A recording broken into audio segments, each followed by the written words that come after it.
नमस्कार, उत्तराखंड समाचार में आपका स्वागत है। मैं कंचन नेगी। सबसे पहले मुख्य समाचार। चारधाम यात्रा की तैयारियों को लेकर आगामी 24 अप्रैल को 7 जिलों में होगी मॉक ड्रिल। भूकंप, लैंडस्लाइड, अतिवृष्टि, बादल फटने जैसी आपदाओं से निपटने का किया जाएगा अभ्यास।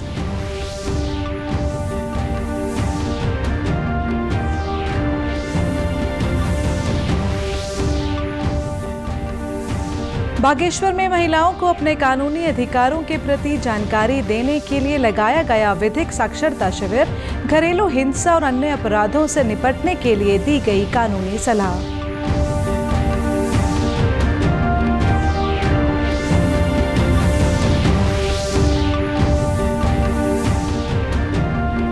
और प्रदेश भर में आज पृथ्वी दिवस पर आयोजित किए जा रहे विभिन्न कार्यक्रम। चमोली में स्कूली छात्र छात्राओं ने रैली निकालकर पर्यावरण संरक्षण का दिया संदेश। अब समाचार विस्तार से।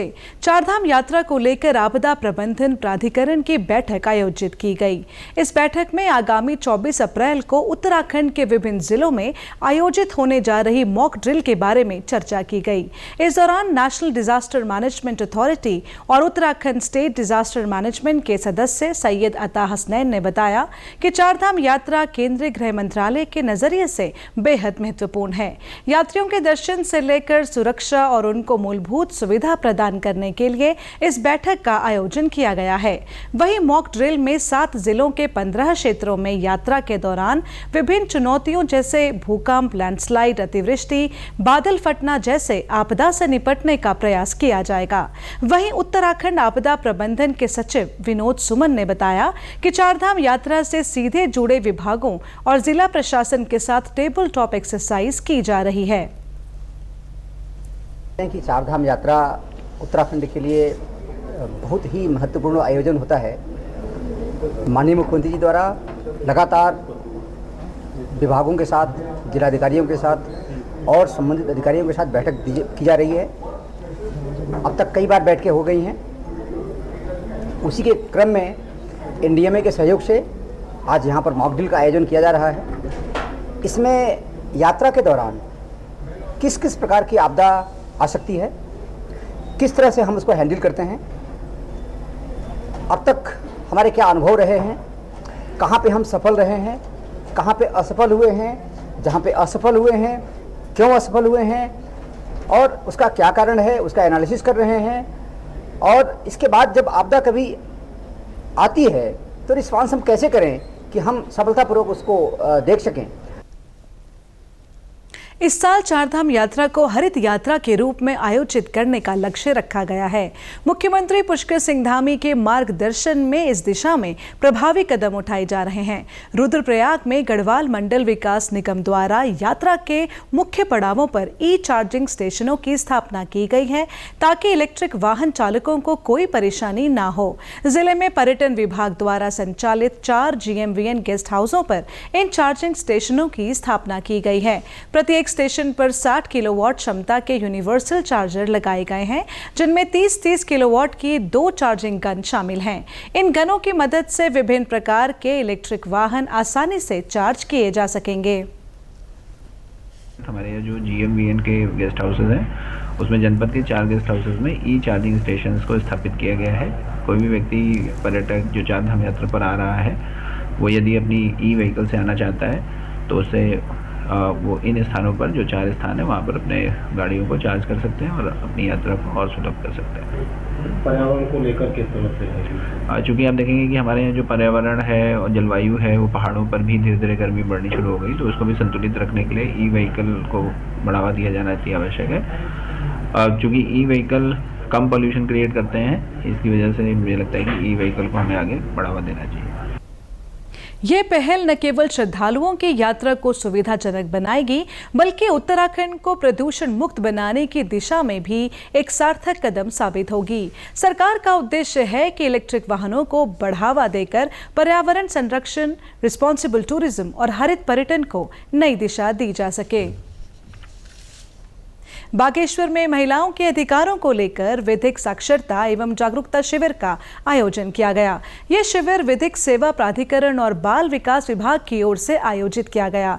बागेश्वर के विकास भवन सभागार में महिलाओं को उनके कानूनी अधिकारों के प्रति जागरूक करने के उद्देश्य से विधिक साक्षरता और जागरूकता शिविर का आयोजन किया गया। सिविल जज सचिव विधिक सेवा प्राधिकरण जयेंद्र सिंह ने कहा कि इस शिविर के माध्यम से महिलाओं को घरेलू हिंसा से सुरक्षा, उनके अधिकारों और विधिक सहायता के उपलब्ध प्रावधानों की जानकारी दी गई है।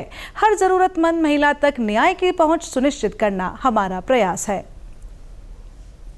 आज ये महिला एवं बाल विकास विभाग की ओर से जो है महिलाओं के संबंधी अधिकारों और उनके संबंधी कानूनों के बारे में जो है यहाँ पर ये जो है एक सेंसिटाइजेशन प्रोग्राम रखा है, कार्यशाला रखी गई है, जिसमें हमारे जो है बागेश्वर जिले के हमारा जो विकास भवन है, इसके तहत विभिन्न विभाग जो है उसमें कार्यरत जो जितने हमारे अधिकारी एवं कर्मचारीगण हैं महिलाएं, प्लस इसके अलावा जो है वन स्टॉप सेंटर और हमारे DPOs और हमारे जो है आंगनबाड़ी कार्यकर्तीगण, सबको यहाँ पर इसमें जो है प्रतिभागी के रूप में आमंत्रित किया गया है।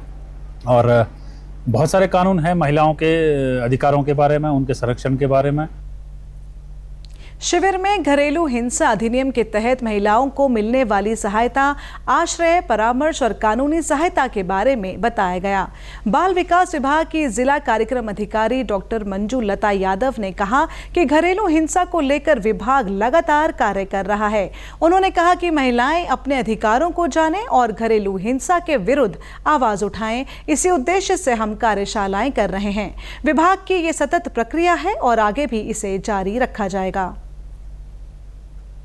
आज विधिक सेवा प्राधिकरण के सानिध्य में जो है हमने एक कार्यशाला का आयोजन किया है।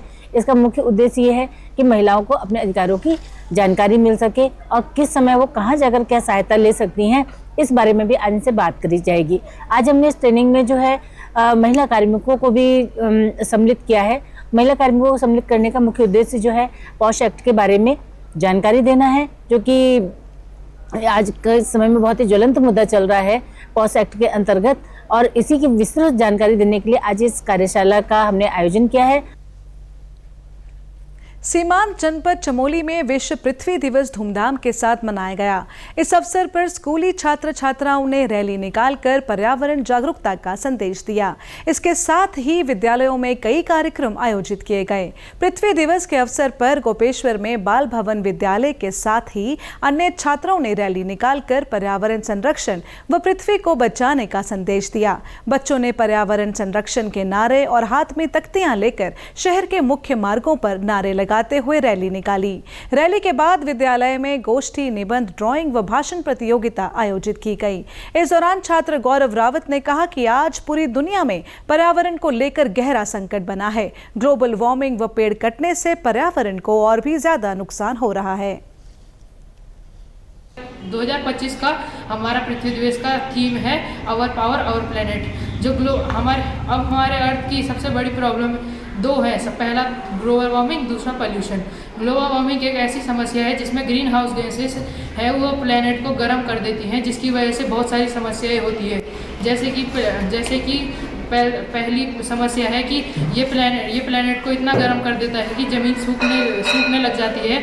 ओजोन लेयर में छेद हो सकता है इसके कारण।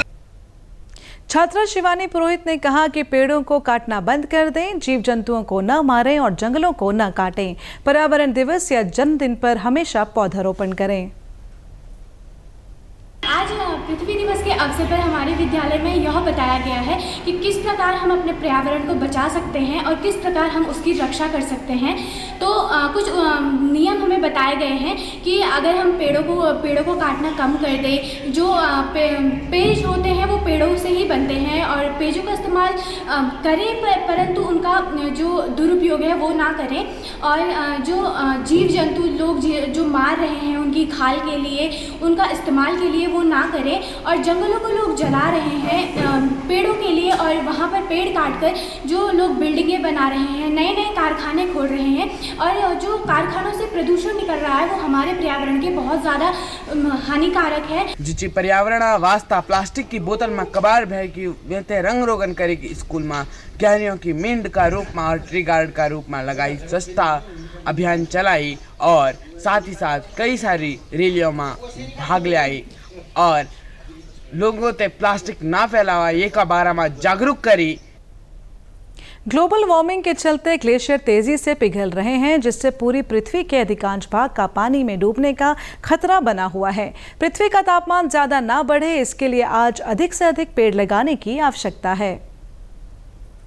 आज हमारे विद्यालय उत्तराखंड पब्लिक स्कूल में पृथ्वी दिवस मनाया गया, जिसमें सर्वप्रथम बच्चों ने रैली निकाली, जिसमें बच्चों ने स्लोगन के माध्यम से जनता को जागरूक करने की कोशिश की कि पृथ्वी में किस प्रकार से हम एनवायरनमेंट बनाए रखें और पेड़ों की सुरक्षा करें, क्योंकि पृथ्वी ही जीवन देती है, पृथ्वी है तो जीवन है। राज्यपाल गुरमीत सिंह से उत्तराखंड संस्कृत विश्वविद्यालय के कुलपति प्रोफेसर दिनेश चंद्र शास्त्री ने भेंट कर वन यूनिवर्सिटी वन रिसर्च के अंतर्गत किए गए शोध कार्य की पुस्तक भेंट की। प्रोफेसर शास्त्री ने बताया कि विश्वविद्यालय द्वारा संस्कृति और भारतीय ज्ञान प्रणाली की पुनर्स्थापना उत्तराखंड राज्य के संदर्भ में विषय पर शोध किया गया है। शोध के माध्यम से मुख्य रूप से हमारे तीर्थाटन और पर्यटन के बीच के अंतर को स्पष्ट किया गया है। प्रोफेसर शास्त्री ने कहा कि तीर्थ स्थानों की गरिमा बनाए रखने के लिए तीर्थ यात्रियों के लिए आचरण संहिता अत्यंत आवश्यक है। शास्त्रों के अनुसार तीर्थ यात्रा के दौरान श्रद्धा और संयम का विशेष महत्व है। तीर्थ यात्री को मन और इंद्रियों पर नियंत्रण रखते हुए आराध्य देव का ध्यान करना चाहिए और ऋषियों एवं गुरुजनों की संगत करनी चाहिए। राज्यपाल ने विश्वविद्यालय द्वारा किए गए इस शोध कार्य की सराहना करते हुए कहा कि यह प्रयास न केवल हमारी प्राचीन ज्ञान प्रणाली और संस्कृति के प्रचार प्रसार में सहायक होगा, बल्कि तीर्थ स्थलों की गरिमा बनाए रखने और पर्यावरणीय संतुलन को सुदृढ़ करने में भी उपयोगी है। इसी के साथ अभी तक के समाचार समाप्त हुए। दूरदर्शन समाचारों से जुड़े रहें। मिलते हैं फिर शाम 6:30 बजे के बुलेटिन में। नमस्कार।